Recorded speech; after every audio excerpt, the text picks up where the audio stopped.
There's a woman in Nara who every evening at 8 o'clock does something that would make most of us deeply uncomfortable.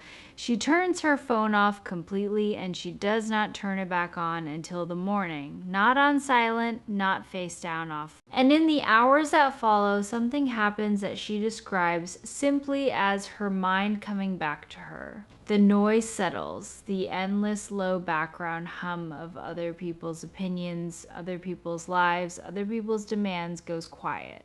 And into that quiet, her own thoughts, the ones that had been drowned out all day, finally return. And somewhere else right now, someone is lying in bed at 11 at night, exhausted but wide awake, thumb moving on a glowing screen, feeling their mind race with 100 things that are not even theirs. A headline, an argument they scrolled past, a photo of a life that made their own feel smaller, a mind that has not had a single unfilled moment all day and cannot understand why it will not switch off. What if a cluttered, exhausted, racing mind is not a personal failing or a sign that something is wrong with you?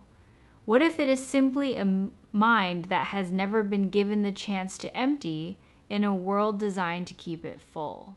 In Japan, there are 7 small habits that do exactly that. They do not add anything to your life. They clear something out of it, and by the end of this video, you will know all 7. Pay attention to number 3 because it is the one almost everyone resists at first and the one that changes the most, and stay until number 7 because it is the quiet principle that holds all 6 of the others together. Before we begin, it helps to understand what a mind actually needs because it is almost the opposite of what modern life offers it. Your mind was not built for a constant stream of input. For most of human history, the mind had long stretches of quiet, walking, waiting, doing simple work with the hands, staring at a fire or a field. And in that quiet, the mind did essential work. It sorted, it processed, it made sense of the day. Researchers who study the brain have found that when you're not focused on a task, when you let the mind idle, a particular network switches on, sometimes called the default mode network. And it is deeply involved in reflection, in making meaning, in knitting your experiences into something coherent. Modern life has quietly deleted that quiet. Every empty moment, the line at the store, the walk to the car, the minute before sleep is now instantly filled with a screen. And a mind that is never allowed to idle is a mind that never finishes processing its own life. The thoughts do not disappear. They pile up unsorted, and we call the result stress, overwhelm, a mind that will not rest. The problem is rarely too little effort. It is too little emptiness. And you can feel the difference on the rare day you accidentally get a long drive with no podcast, an afternoon with a dead phone battery. By evening, the mind feels strangely clear, lighter, more like your own. That is not a coincidence. That is a mind that was finally allowed to finish its work. 7 habits to give it back. Let us go through all of them. Habit number 1, wake without reaching for the phone. Notice the very first thing your mind touches each day. For most people, before their feet even hit the floor, it is the phone. And in those first few minutes, still soft and unformed from sleep, the mind is flooded with news, messages, demands, other people's needs before it has had a single thought of its own. You begin the day already reacting, already behind, already full. In Japan, the morning traditionally begins slowly and quietly, a few unhurried minutes before the world is allowed in. Give yourself the first 30 minutes of the day without the screen. Let your mind wake up as itself before it becomes a surface for everyone else's noise. And notice what usually fills those first minutes. The news that raises your stress before breakfast, the message that hands you a task before you're even upright. The photo of someone else's morning that quietly makes yours feel smaller. That is a heavy thing to hand a mind that is still half asleep, so give the first stretch of the day to something plainer instead. A glass of water, the view from a window. One slow breath before the world is let in. Keep the phone in another room overnight if you can. So reaching for it is a choice, not a reflex. That is habit number 1. Habit number 2, do one thing at a time. We wear it like a badge, the doing of many things at once. Answering a message while listening to someone talk while half watching a screen. But the mind does not actually do many things at once. It switches rapidly between them, and every switch has a cost. Researchers who study attention have consistently found that this constant switching leaves a kind of residue where part of your mind stays stuck on the last task even as you move to the next. So you're never fully present to any of it, and everything feels harder than it should. Japan has a deep cultural respect for doing one thing completely before moving to the next. Pouring the tea and only pouring the tea. Washing the one dish and only washing the dish. You can feel that residue if you look for it. You finish a conversation, but half your mind is still on the message you were typing during it, so you remember neither well. The fix is almost aggressively simple. When you eat, only eat. When you walk, only walk. When someone is talking to you, put the phone out of sight and only listen. Choose one task and give it your whole attention until it is done, then move to the next. It will feel slower at first. It is actually faster and far quieter in the mind because nothing is left half finished and circling. That is habit number 2. And now habit number 3. The one almost everyone resists. Habit number 3, leave the empty moments empty. This is the hardest one, so stay with it. The next time you're waiting in a line at a red light for the kettle to boil, do not reach for your phone. Just wait. Let the empty moments stay empty. It will feel deeply uncomfortable at first, almost like an itch. That discomfort is worth understanding. Those small empty moments are exactly when the mind does its quiet sorting, when it catches up on processing the day. We have filled every one of them with input, and in doing so, we have taken away the mind's only chances to breathe in Japan. The concept of ma, the meaningful empty space, is treasured in art, in architecture, in conversation, the pause that gives everything around it meaning. Your mind needs MA too. There is a reason the itch is so strong, and it helps to name it. Each time you check your phone in a spare moment, you get a tiny hit of novelty, and the brain quickly learns to crave it, so that even a few seconds of nothing starts to feel unbearable. That craving is not a fact about you, it is a habit that was trained into you, and it can be gently untrained. Start small, one red light where you just look out the window, one line at the store where you simply stand and wait. One walk where the phone stays in your pocket. Let the moment be empty and let your mind do the quiet work it has been trying to do all along. It gets easier and then it gets precious. That is habit number 3. Habit number 4. Empty your mind onto paper. A racing mind is often a mind trying to hold too much at once. Every worry and task and half thought circling, because it is afraid that if it stops circling, something will be forgotten. So it keeps them all spinning, and the spinning is exhausting.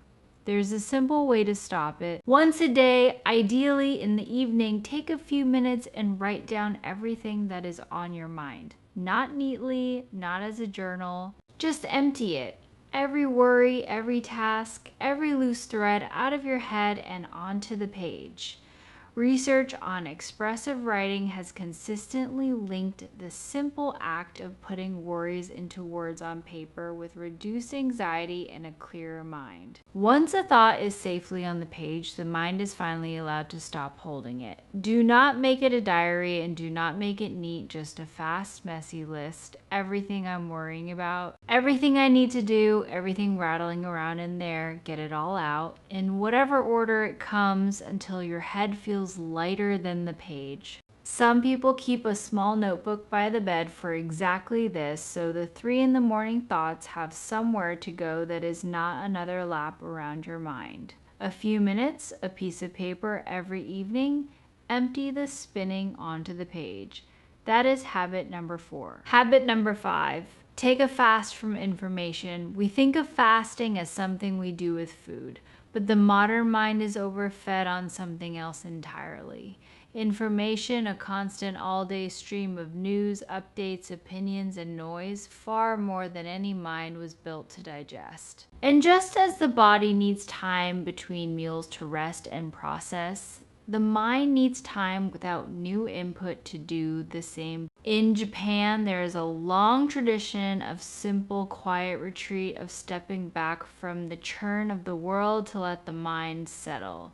You do not need a temple. Choose one stretch of time, an evening, a Sunday morning, a single hour, and take in no new information at all. No news, no feed, no scrolling. Think of it exactly the way you think of food. You would not eat all day without stopping, grazing from the moment you wake until the moment you sleep, and your mind is no different. It needs a gap between servings of information to actually digest the last one. So pick one protected stretch and take in nothing new, no headlines, no feeds. No scrolling for just one more thing. Read an old book, sit outside, cook, talk to someone in the room with you, or do nothing at all. Let the mind digest what it already holds instead of swallowing more. The first time you will feel the pull of it, the urge to check. Let the urge pass. What is on the other side of it is a quiet you may have forgotten was possible. That is habit number 5. Habit number 6. End the day by looking backward gently. Most of us end the day pointed at tomorrow, at the list, at what is undone, at what we are anxious about. And so the mind carries that forward tension straight into sleep and turns it over all night. Japan offers a brief, quiet reflection at the end of the day, not to judge yourself, but simply to notice what happened today, what was good in it, what you're grateful for, however small. Research on this kind of evening reflection has consistently linked it with better mood and a calmer transition into sleep. The purpose is not a gratitude performance, it is closure. Most of our days simply stop mid-thought, mid-task, and are never actually finished, so the mind keeps them open all night, still trying to resolve them. A brief look back is how you tell your mind the day is done. You can keep it as simple as 3 quiet questions. What happened today? What was good in it, even slightly? And what can now be set down until tomorrow? It is not about forcing positivity. It is about letting the day be complete so your mind can put it down instead of carrying it into the dark. A few quiet moments of looking back gently before sleep. That is habit number 6. And now habit number 7, the one that holds all 6 together, habit number 7. Protect your inner quiet as something sacred. In Japan, there is a deep old understanding that stillness is not empty and it is not idle. It is where a person is restored, the quiet of a garden, the silence held inside a temple, the pause in a tea ceremony. These are not gaps between the important things. In that tradition, they are the important thing. And this is the principle that holds the other 6 together. Waking without the phone protects your quiet at the start of the day. Doing one thing at a time protects it during the day. Leaving empty moments, emptying your mind onto paper, fasting from information, and reflecting gently at night, all of them are ways of guarding the same thing, a small protected space inside you that the noise of the world is not allowed to enter. Because here is the truth underneath all of it. The world will never stop asking for your attention. It is designed with enormous skill to fill every quiet moment you have. No one is going to protect your inner quiet for you. You have to decide it is worth protecting, and then in 100 small daily ways, protect it. The woman in Nara turning her phone off at 8 o'clock is not rejecting the world. She is simply refusing to let it have the one thing that was always meant to be hers, her own quiet mind. And once you begin to protect it, you notice how relentlessly the world reaches for it, how every app, every screen, every spare second is engineered to be filled.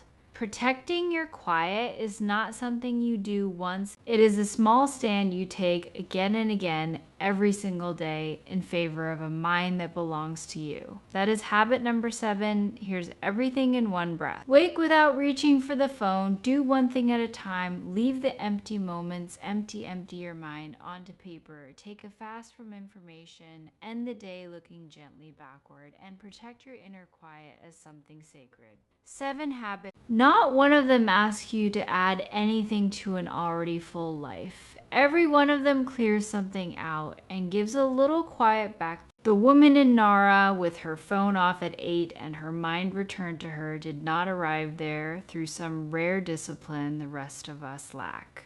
She arrived through 7 small daily decisions to guard a quiet that was always hers to keep. Now, before you close this, I want to ask you something and I want you to sit with it honestly. Which of these 7 is the one your mind is most missing right now? Is it the phone that is the first thing you touch each morning? Is it the empty moments you cannot leave empty?